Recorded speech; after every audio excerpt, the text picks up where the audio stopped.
All you want to do at the gym is to stimulate growth. So you go to the gym, you hit it hard, and then you go home and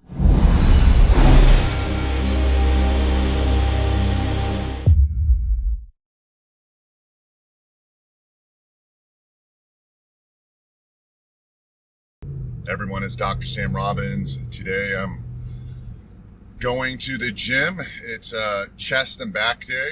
I'm not sure what I'm going to talk about today. A million things I could talk about when it comes to working out.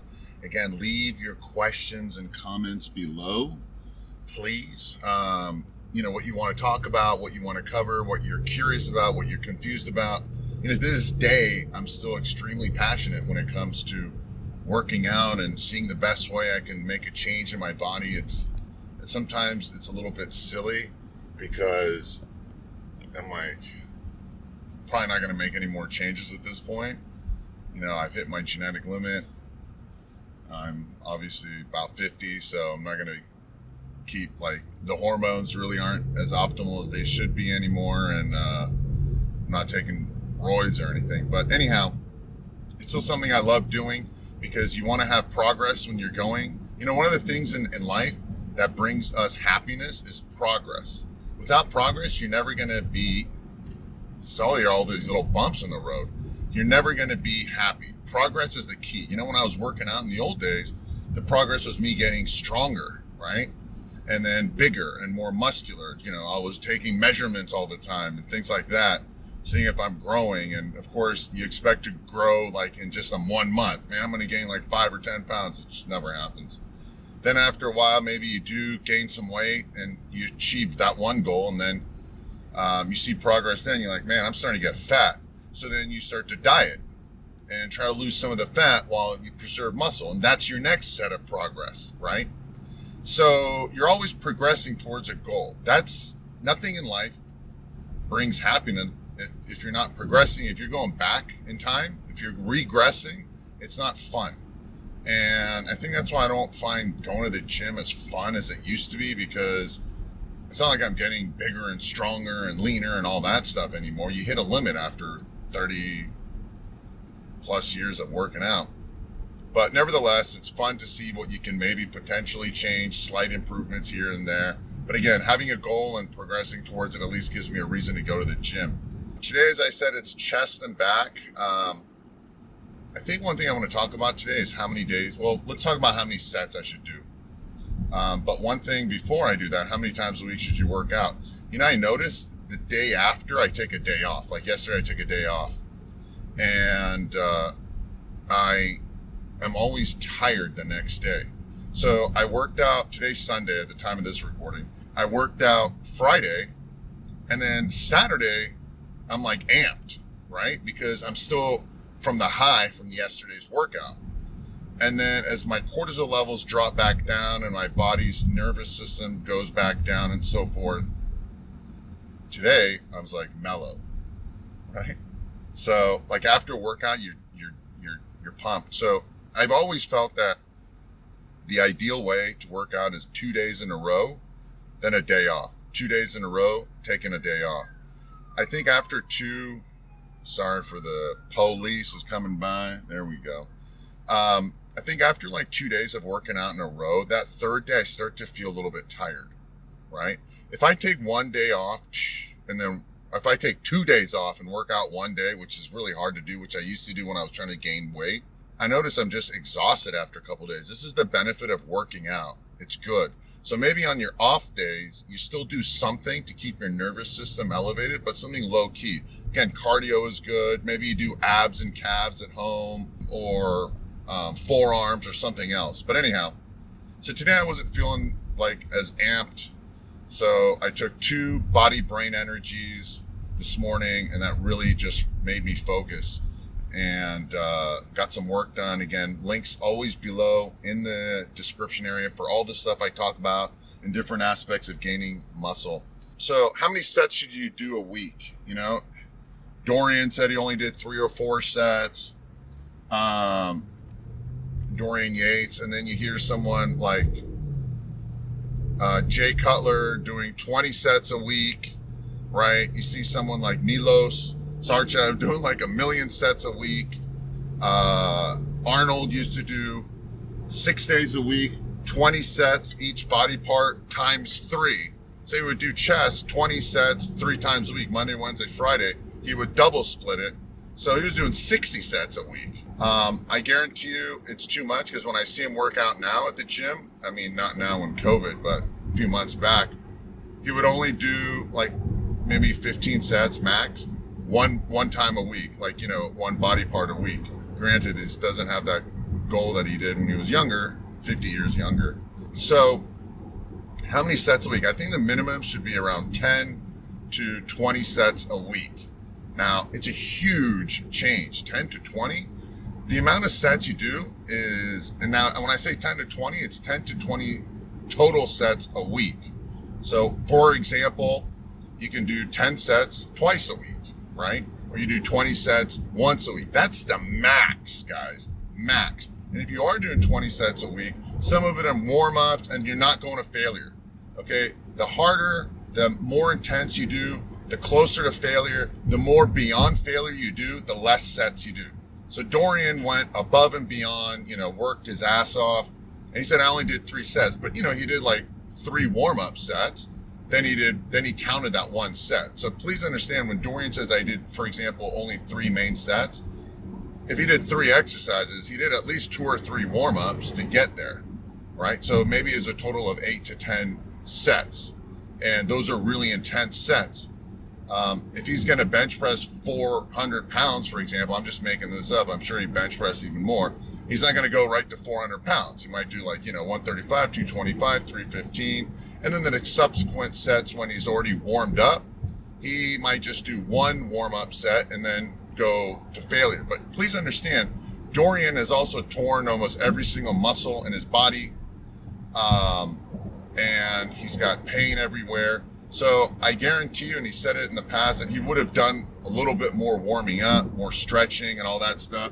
He wouldn't have been as intense, certainly not pre-contest when you're dieting and things are dry and you're more injury prone. So keep that in mind. If you're going to do more sets, you better lower the intensity. That means always do at least 1 or 2 reps short of failure.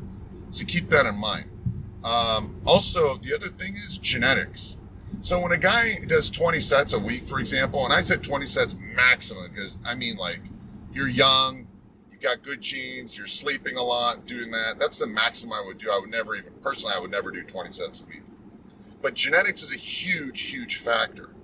I genetically, because maybe I'm an ectomorph, whichever you want to, people say it doesn't exist, ecto, meso, and endomorphs. It does. It's just a simple way to say, I'm a tall, skinny guy, I've got a fast metabolism, I've got a hard time gaining muscle, I'm always revved up, I only need 6 hours of sleep, versus my brother who can sleep 9 or 10 hours, he's always been heavy, right? He can keep doing more and more because he's got more fat to also burn off. I don't. So being the skinnier guy, you have limited amount of energy reserve. So you can't go balls to the wall and expect to recover. So keep that in mind. All you want to do at the gym is to stimulate growth. So you go to the gym, you hit it hard, and then you go home and you let that area recover. And that's the most important part. They say you grow at the gym. You cause the catalyst at the gym. Growth factors begin at the gym, but you got to go home and eat and rest. So you can't go after the gym and not eat for hours and hours. You can't go to the gym and then go play basketball for 2 hours and expect to recover. You have great genetics, fine. 99% of us don't. So don't listen to these guys who are I rode the bike for an extra hour after the gym. Forget it. That guy's got great genetics. You and I don't. So keep that in mind. When in doubt, do less. Okay? I know someone's going to be no, go harder, do more. No. When you want. You want to leave the gym feeling tired, but pretty good. You don't want to leave the gym feeling like you're dead, because you want to go in and have a good workout the next day. And your nervous system is what controls all of that. So go in, have a good, hard workout, leave, recover, and go to the gym kicking ass next time. So that's why I say 4 times a week, maximum 5 times a week is plenty. You're getting enough rest. 10 to 12 sets maybe 15 sets is the maximum I do a week. And that includes, some of the warm-ups. Always warm up well, okay? I don't want you getting injured. One injury is permanent and it ruins everything permanently. You injure your shoulder, it's never going to be back to normal, ever. It's always going to be a weak thing. So when in doubt, if you're not feeling good, like for example, if you're not feeling good one day, you're feeling tired, go to the gym. You might end up having a good workout, but if you're still not feeling it, I would rather you do a little bit more volume and less intensity, okay? Go for a really good pump, leave, and the next time you're feeling good, go harder intensity, go to failure, maybe even a little bit beyond failure, right? 4 reps. I don't like 4 reps. I'd rather do a drop set. So that's it for this. I'm hitting my chest and back roughly every 4 days, and that's why I do roughly about 10 to 12 sets a body part. So that ends up coming about 15 sets. Obviously, they're not all to failure. Probably 2 or 3 sets of them are to failure, a little bit beyond. So I hope that all makes sense. I might be rambling at this point. I keep going on about how many sets. Also, the other factor is when it comes to sets, reps, okay? For example, my repetitions on my legs is 15 to 20, all right? So we got to do math. 10 sets times 20 reps, right? That's 200 total repetitions. It's very different, 10 sets versus if you do 5 or 6 reps, okay? So 10 sets at 5 reps, that's, 50 total repetitions. So total repetitions, total reps, all of that matters. So the higher the repetition, sometimes the goal is total reps in a workout. It's another way to do it. If you're doing lots of reps and you're doing drop sets, you do less total sets. So keep that in mind. So example, you can grow doing heavier weights and lower repetitions, say 5 to 6, but then you got to increase the volume, right? So 3 sets times 10, or you do like 5 sets times 6 repetitions. I'm just making the stuff up, but the point is if you're going to go really low reps, you might need to do a little bit more volume, a little bit more sets to make up for it. Unless you're going to be a power lifter, that's a totally different thing. So that's the other thing to keep in mind. But ultimately, none of this matters if you're not recovering. Steroids obviously helps you recover better. If you're eating well, you're resting well. Rest is huge. Sleep is the number one anabolic thing you can do. Again, I've always been a bad sleeper. More information here, what I take every night. I take deep sleep formula. I take 2 pills. Actually, sometimes I take 3 pills if I'm not feeling, I'm having a stressful day. Try to go to bed earlier and wake up earlier. You'll get better sleep. For example, I'll talk about sleep in another topic, but for me, it's like if I go, man, I think I just passed my exit. Damn. When I go to sleep earlier, I wake up a little bit later. It's weird. If I go to sleep earlier, I wake up later. If I go to sleep later, I wake up earlier. So it's just every time I'm like getting tired. I'm like, oh, I'm going to go to sleep now. And I don't. And then I wake back up, and that waking up is the melatonin going down and your cortisol levels going up. You don't want that. So go to bed when you're tired and get up. Try to keep up with the sun, go to bed definitely around 9:30 or 10 and get up when the sun comes up. That's the ideal way. I got to go find out where the hell I am now. I will report back after the gym, and I will talk to you later. Thanks.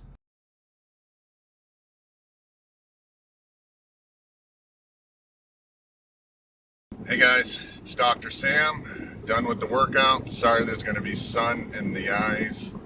I've had my herniated disc has been acting up, so I've been in pain for a couple of weeks. Actually, since about a week. And that's because I started doing shrugs again, because I had not done barbell shrugs for a long time. And I started going to the gym. I'm like, I started doing some barbell shrugs, went light and started going heavier and heavier, and it compresses the spine, and I got greedy and I got cocky and arrogant. I didn't even go that heavy, 225 for like 10, 12 good reps. And then that night I was feeling it, and it's been hurting me ever since. So it was tough to do a workout today, and all the machines I wanted to use were taken. So I compromised and started doing one limb exercises, meaning one arm pull down, one arm rows for back, one arm cable crossovers, one arm press. Whether it's a cable or a machine, obviously you can't do that stuff with free weights or not very well. I'd much prefer cables over dumbbells, because it's the stress on the machine or the stress on your weight is throughout, and gravity isn't the main force. Anyhow, so it ended up being a good workout. I worked quickly, maybe resting just 1 minute in between, doing a set on one side, resting 30 seconds, doing the other side, back and forth, back and forth, back and forth. 10 to 15 reps, 12, 13, right around there, most of it. I went for a good pump. I didn't kill myself because I was just not feeling it today. So I did a little more volume instead, a little bit less intensity to make up for it. And it kept my back safe. I didn't do anything crazy. Didn't do any bent over rows or cable rows or any of that stuff that could exacerbate the problem, inflame it even more, and potentially injure it more. So it's still healing, and you work around an injury. And that was it. I left the gym. It took a little bit longer, an hour and 20 minutes about. And I did abs. I've been doing abs more because every time I do abs, my lower back feels better. So keep that in mind. Abs is for the abs, to show it off, but ultimately that really comes down to body fat. But doing abs is really more of a benefit or function for your lower back health and stability. So keep that in mind. I'm trying to do 2 or 3 sets, like 4 or 5 times a week. A lot of it is just to feel it, contract it, and stretch out the lower back. I need to get back on that stuff. When I did stem cells, a lot of that pain, like, pretty much just all disappeared. It's been about a year. The stem cells, I guess, are wearing off a little bit. So I need to get in that good habit of stretching and doing the abs more and so forth, and concentrating on doing better exercises. What else? Again, go by how you feel, right? If you feel good, push more. If you don't, do a little bit less intensity, do a little bit more volume. If you're feeling strong, go heavy. If you're not, go light, and just go more for reps.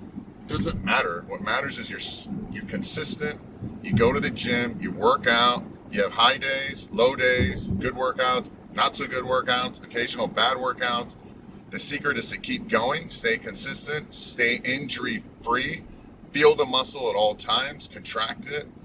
Don't get cocky, don't get arrogant. If something hurts, work around it, right? If sometimes an exercise hurts an area where before it doesn't, don't force it. Just go to a different exercise, all right? Your chest doesn't know if you're doing dumbbell press or barbell press or a machine. It just wants to feel tension on the muscle. And today, because I wasn't feeling strong, because maybe the pain in my lower back, I said, screw it. I'm just going to go more for a pump. And I will use less weight, and by reducing less, weight time in between my sets. So the weight feels heavier, even though it's lighter. So it put less tension on my joints, especially in my lower back. So again, your muscles don't know. It's always the ego thing. I know guys who keep lifting heavier and heavier weights. I remember watching Mike Mentzer train people at Gold's years ago. And his whole thing was 1 set to failure, go as heavy as you can. And like sometimes I saw him rest like 7 minutes in between a set, because I would always watch it. I was always like time, see how long they're waiting, how many reps. I'm thinking there's like a secret formula. And the guy would just keep waiting longer and longer. He's like, oh yeah. And then the last couple of reps, he's like, last time you did 12, this time you got to do 13. And he could barely even do 11 correctly. And then he did 12. He's like, come on, let's do 13. Come on. And then he barely like half-assed it and cheated it up. He's like, all right, that's 13. And I said, no, he didn't do 13. He rested longer. He wasn't getting stronger. He just learned to cheat better. You never want to cheat, because you end up cheating yourself. So keep that in mind. You want the goal as far as building muscle and bodybuilding is to try to make the weight feel heavier by being more strict and contracting and squeezing the muscle. Don't try to cheat it up by lifting more weight and use momentum or use other body parts, which is a lot of people do, which is what everyone does at the beginning. I know I did. I used to squat a lot of weight, but it was all cheating. It was only when I cut the weight in half that I started really squeezing the muscle and learning how to pump it up that the muscle started to grow. Before then, I was just lifting. Now, that might work if you've got a really good genetically gifted body part. In that case, anything you do will work. And that would work if you're just genetically gifted. Again, anything works.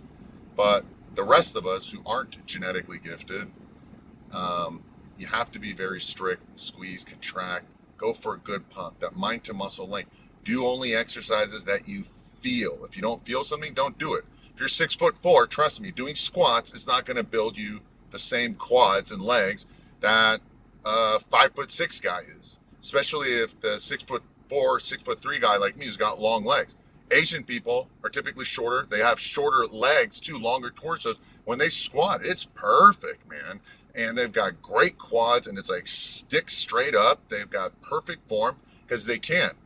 Yet taller guys, certain ethnicities have longer legs, and when they squat, for example, it's like they're like bending over. They just don't have the flexibility in the back, the hamstrings, the Achilles tendon, and it's just leverage. They lack leverage. So only do exercise that you feel. You know, in the old days, Franco would work out with Arnold. He only did barbell bench for his chest, and he had huge chest. He had this huge upper pec, and that's all he needed to do. So that's it. He didn't care. Didn't matter. 5-6 reps, did pull-ups, flat bench, huge. But his arms suck, so he had to learn how to work it. He squeezed it better. I remember he said in one interview how he made his arms grow by doing his chest and back less and doing his arms more, doing it 3 times a week. And he said he finally got it to grow by lightening up the weight and doing it more often, squeezing it. His arms grew an inch in that 1 year, where before it never grew because he had to be strict with it. So anyhow, hopefully that helps. Let me know your questions below. Subscribe, please, and hit that subscribe or the bell icon to be notified of these future videos. Let me know what questions you have for future videos, and please always visit the link information I have underneath in the description area, underneath all the videos. There's a ton of information, and I'm going to be having more of this private membership stuff in the future, again, for free. Don't worry about it, because unfortunately, YouTube limits a lot of things I can say. So with that said, have a wonderful, happy, healthy day. Make sure you stay consistent to your workouts, and I will speak to you soon.